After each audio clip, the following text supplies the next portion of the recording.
Bab 157. Sihir apa?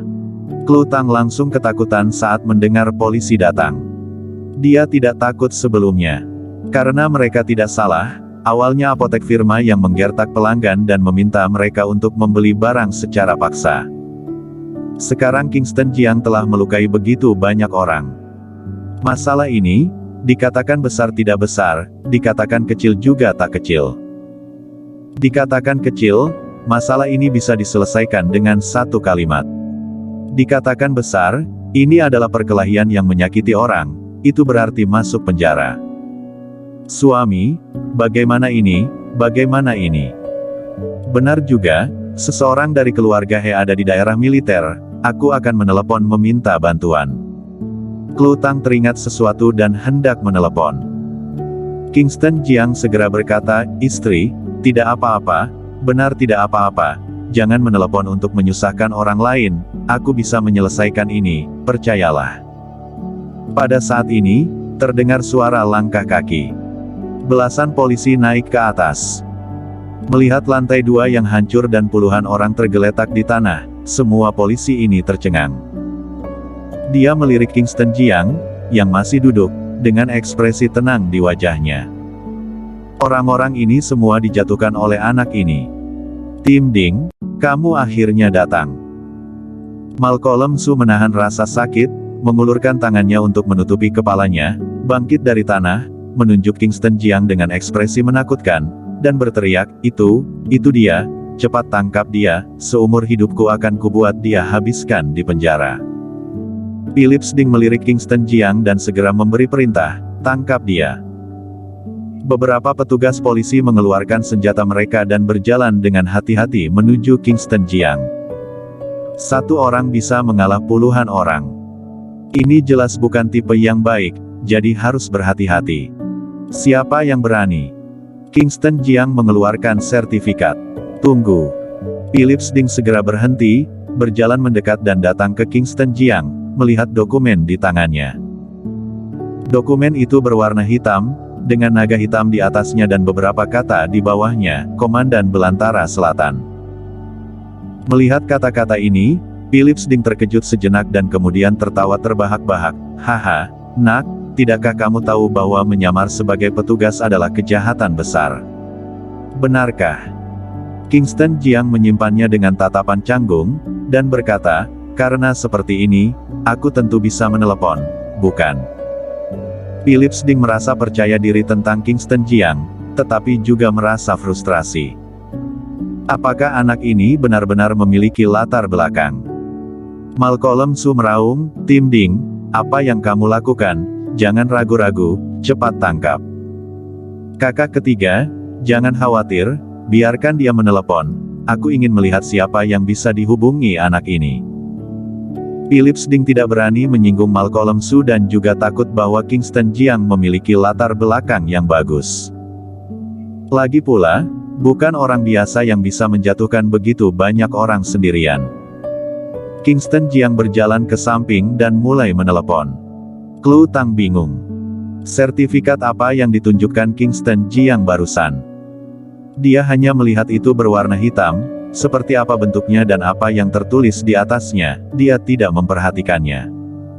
Kingston Jiang menelepon langsung ke James Huo. Ini aku di apotik firma, di Jiangbei. Bos di sini secara paksa memaksaku untuk membeli barang. Dia juga memanggil banyak orang. Bahkan polisi juga dikirim. Kamu lihat bagaimana ini, oh ya aku hanya akan memberimu 10 menit. Jika tidak berhasil dalam 10 menit, maka aku akan melaporkan ke pihak atas. Setelah Kingston Jiang menelepon, dia menutup telepon. Dan James Huo ketakutan. Melaporkan ke atas, ini benar-benar tidak jelas, jika tidak menyelesaikannya dalam 10 menit, apa dia akan mencari Raja Xiaoyao. Dia segera menelepon Thomas Ni dari area militer Jiangbei.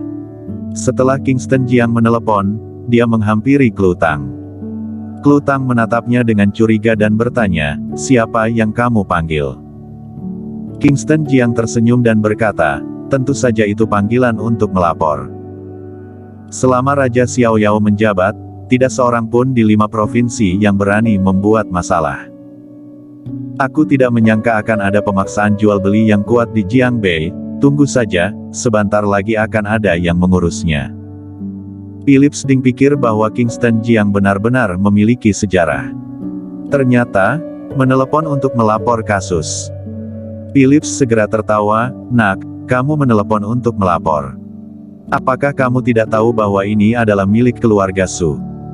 Jika kamu melaporkan keluarga Su, siapa yang berani mengurus ini?" "Kapten Ding, mengapa kamu berbicara begitu banyak omong kosong?" Malcolm Su berteriak tidak puas. Kepalanya pecah, mengeluarkan banyak darah. Jika dia tidak pergi ke rumah sakit, dia akan koma. Pada saat ini, dia sudah merasa sedikit pusing. "Tangkap dia." Philips Ding memberi perintah. Polisi mendekat lagi. Klutang memucat karena ketakutan dan berdiri di samping, menarik Kingston Jiang dengan erat. Kingston Jiang menariknya, menyuruh Klutang untuk duduk, lalu dia berdiri, menatap dingin ke arah polisi yang perlahan mendekat. Kingston menatap orang di depannya. Total ada 11, 4 diantaranya datang dengan senjata. Dia meraih punggungnya dan mengeluarkan 11 jarum perak. Tak. Polisi mendekat selangkah demi selangkah. Kingston Jiang melambaikan tangannya dengan tajam. 4 jarum perak terbang keluar seperti senjata tersembunyi, menusuk pergelangan tangan keempat orang dengan akurat. "Ah!" teriakan. Pistol di tangan keempatnya langsung jatuh ke tanah. Kingston Jiang menggerakkan tangannya lagi. Beberapa jarum perak terbang keluar, menancap ke tubuh polisi lain, dan menusuk titik-titik akupuntur di tubuh mereka. Seketika mereka merasa mati rasa di seluruh tubuhnya dan bahkan tidak bisa bergerak. Adegan ini membuat Philips Ding ketakutan. Dan Malcolm Su juga tampak ketakutan. Klutang juga tercengang. Dia telah memperoleh sertifikat dari Kingston Jiang begitu lama, tetapi dia tidak tahu bahwa Kingston Jiang memiliki metode yang aneh seperti ini. Satu orang menjatuhkan banyak orang itu masih oke, sekarang hanya dengan menggerakkan tangannya, jarum perak terbang keluar dan begitu banyak polisi ditundukkan. Kingston Jiang duduk lagi, mengambil satu rokok dan menyalakannya, dan setelah menghisap dalam-dalam, dia memandang Philips Ding dan berkata dengan datar, "Kapten Ding, kan? Aku sekarang sedang menyelamatkanmu. Jika kamu benar-benar membawaku pergi, maka masalah ini akan serius." Philips Ding memandang petugas polisi yang diam di tempat, ketakutan hingga berkeringat. "Ya Tuhan, sihir macam apa ini?" Kingston Jiang duduk di kursi dengan tenang. Klutang memandangi lusinan orang yang tergeletak di tanah. Juga melihat petugas polisi yang berdiri diam, dengan rasa sakit di wajahnya. Melihat Philips Ding yang berkeringat karena shock. Melihat Malcolm Su yang pingsan ketakutan. Pada akhirnya, tatapannya kembali pada Kingston Jiang. Sebenarnya suaminya masih memiliki trik apa lagi? Waktu berlalu. 10 menit kemudian. Wiyung. Di luar pintu, terdengar suara sirine polisi. Tak lama kemudian, terdengar suara langkah kaki. Beberapa tentara bersenjata lengkap muncul. Pemimpinnya adalah Thomas Ni yang mengenakan jersey dan dengan bintang di pundaknya. "Jenderal Ni!" Klutang berteriak keras. Terakhir kali saat kakeknya berusia lebih dari, mereka pergi ke istana kekaisaran untuk merayakan ulang tahunnya. Thomas Ni adalah seorang pemimpin area militer Jiangbei. Ketika Thomas Ni menerima telepon dari James Huo, dia segera bergegas datang. Di telepon, James Huo memarahi Thomas Ni dan mengatakan bahwa dia harus berada di sana dalam waktu 10 menit untuk menyelesaikan masalah, jika tidak dia akan menunggu pengunduran diri.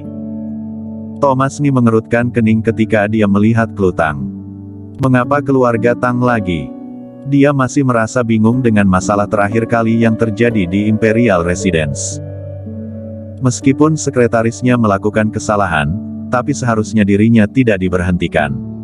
Sekarang dia diberhentikan dari jabatannya juga seperti ini. Setelah dia kembali, dia juga memeriksa, tetapi dia tidak tahu apa yang sedang terjadi. Sekarang James Huo menelepon lagi. Melihat Klutang, ia menyadari bahwa pasti ada tokoh-tokoh besar dalam keluarga Tang. Dia melirik Kingston Jiang. Untuk beberapa alasan, dia merasa sedikit kenal. Segera, ekspresinya berubah menjadi takut. Naga. Kingston Jiang meliriknya dan berkata, "Jenderal, orang-orang ini melakukan pemaksaan jual beli, dan mereka juga bekerja sama dengan polisi. Apa pendapatmu tentang ini?" Thomas Ni tiba-tiba mengerti, dan berkata, "Hukuman berat, penyelidikan ketat, aku akan memberikan penjelasan yang memuaskan." Kingston Jiang melambaikan tangannya pelan dan berkata, "Ini juga merupakan penjelasan untuk masa." Setelah berbicara, dia membawa Klutang dan pergi. Dan Thomas Ni menarik napas dalam-dalam. Naga hitam, benar-benar naga hitam. Dia adalah pemimpin area militer. Lebih dari setahun yang lalu, naga hitam diangkat menjadi komandan. Thomas juga pergi untuk menontonnya. Dia hanya berdiri di belakang, makanya dia tidak mengenalnya untuk sementara waktu. Bersambung.